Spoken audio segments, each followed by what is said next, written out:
శాంతి చట్టం వారం రోజులుగా చర్చంతా దీని చుట్టూనే తిరుగుతోంది. ఇంతకీ ఈ చట్టంలో ఏముంది? 2008లోనే అమెరికాతో భారత్ అణు ఒప్పందం చేసుకున్న ఇన్నేళ్లుగా పెట్టుబడిదారులు దేశంలో ఎందుకు అడుగు పెట్టలేదు? 2010 నాటి civil liability for nuclear damage act రద్దుతో వ్యాపారులకేంటి ప్రయోజనం? శాంతి చట్టాన్ని ప్రతిపక్షాలు ఎందుకు వ్యతిరేకిస్తున్నాయి? కేంద్ర ప్రభుత్వ వాదనేంటి? మొత్తం వ్యవహారంపై నిపుణులు ఏమంటున్నారు?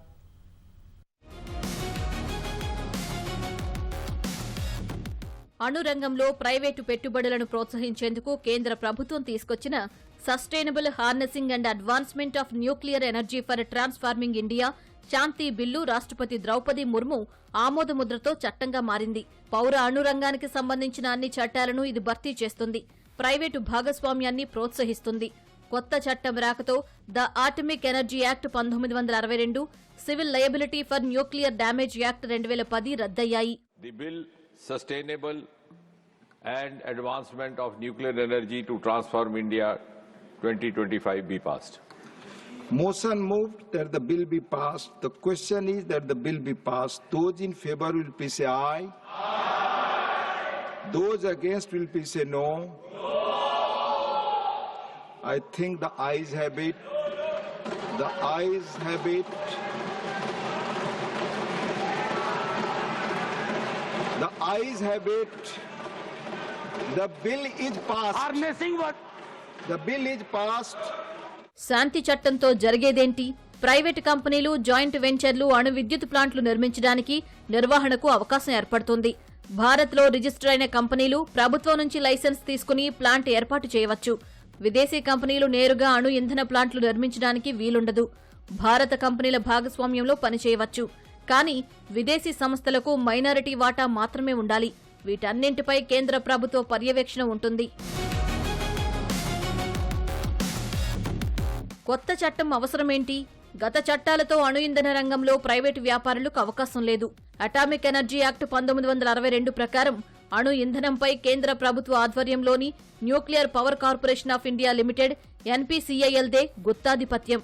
విదేశీ భాగస్వాములను ఆకర్షించేందుకు 2008లో అమెరికాతో భారత్ అణు ఇంధన ఒప్పందం చేసుకుంది. అయితే అణు విద్యుత్ ప్లాంట్ల భద్రతపై చెలరేగిన ఆందోళనలతో civil liability for nuclear damage act 2010 వచ్చింది. ఈ చట్టం ప్రకారం ప్లాంట్లో ప్రమాదం జరిగితే నిర్వాహకులదే బాధ్యత.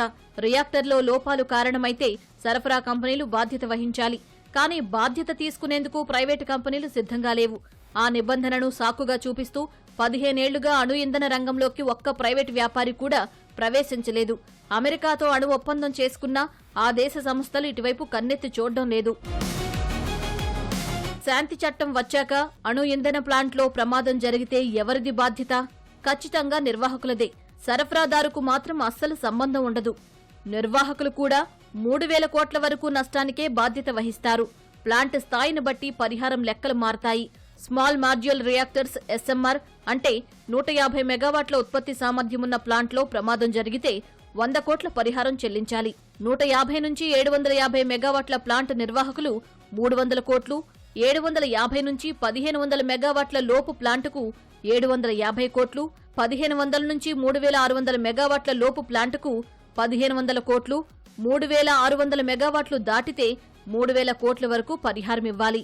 అంతకు మించి నష్టం జరిగితే న్యూక్లియర్ డ్యామేజ్ ఫండ్ ద్వారా కేంద్రం ఆదుకుంటుంది. ఈ ఫండ్కు ప్రాథమికంగా ప్రభుత్వమే కొంత మొత్తం సమకూరుస్తుంది. తర్వాత అణు ఇంధన వ్యాపారుల నుంచి యూనిట్కు 5 పైసలు చొప్పున లెవీ వసూలు చేస్తుంది. అత్యవసరమైనప్పుడు ఈ ఫండ్ను వినియోగిస్తుంది. పూర్తిగా ప్రైవేటుకు కట్టబెడితే ఎలా అంటారా? ప్లాంట్ నిర్మాణం, ఉత్పత్తి వరకే ప్రైవేటుకు అనుమతి. యురేనియం, థోరియం వెలికితీత, శుద్ధి, ఐసోటోపిక్ సెపరేషన్, స్పెంట్ ఇంధన reprocessing, high level radio active వ్యర్థాల నిర్వహణ, భారజల ఉత్పత్తి కేంద్రం చేతుల్లోనే ఉంటాయని ప్రభుత్వం వెల్లడించింది. ప్లాంట్ల పర్యవేక్షణకు atomic energy regulator board AERB ఇప్పటికే ఉంది. శాంతి బిల్లు ఈ సంస్థకు చట్టబద్ధ హోదా కల్పించింది. భద్రతాపరమైన ఆందోళనల పరిష్కారానికి స్వతంత్ర అణుశక్తి నియంత్రణ సంస్థ INSA ఏర్పాటును ప్రతిపాదించింది. లైసెన్సుల జారీ, నిబంధనల పర్యవేక్షణ, ఉల్లంఘనలపై చర్యలు తీసుకునే అధికారాలు INSAకే ఉంటాయి. వివాదాల పరిష్కారానికి అటామిక్ డిస్ప్యూట్ ట్రైబ్యునల్ ఏర్పాటు చేస్తారు. కేంద్ర ప్రభుత్వ వాదనేంటి? దేశ విద్యుత్ అవసరాలు తీరాలంటే అణు ఇంధన ఉత్పత్తి అత్యవసరమని చెబుతోంది.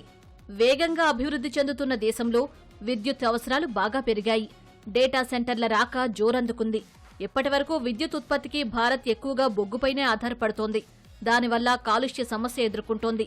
2070 నాటికి కాలుష్యరహిత దేశమే లక్ష్యమని అంటోంది. అంటే బొగ్గు వినియోగం తగ్గించి అణు ఇంధన ఉత్పత్తి పెంచాలి. అణు ఇంధన ప్లాంట్ల ఏర్పాటు ఖర్చుతో కూడుకున్న పని. నిర్మాణానికి పట్టే టైం కూడా ఎక్కువే. ప్రస్తుతం దేశ అణు ఇంధన సామర్థ్యం 8.9 గిగావాట్లు. మొత్తం విద్యుత్ ఉత్పత్తిలో వాటా 3%. 2047 నాటికి 100 గిగావాట్ల ఉత్పత్తి లక్ష్యంతో ప్రైవేటు భాగస్వామ్యానికి తెరతీసింది.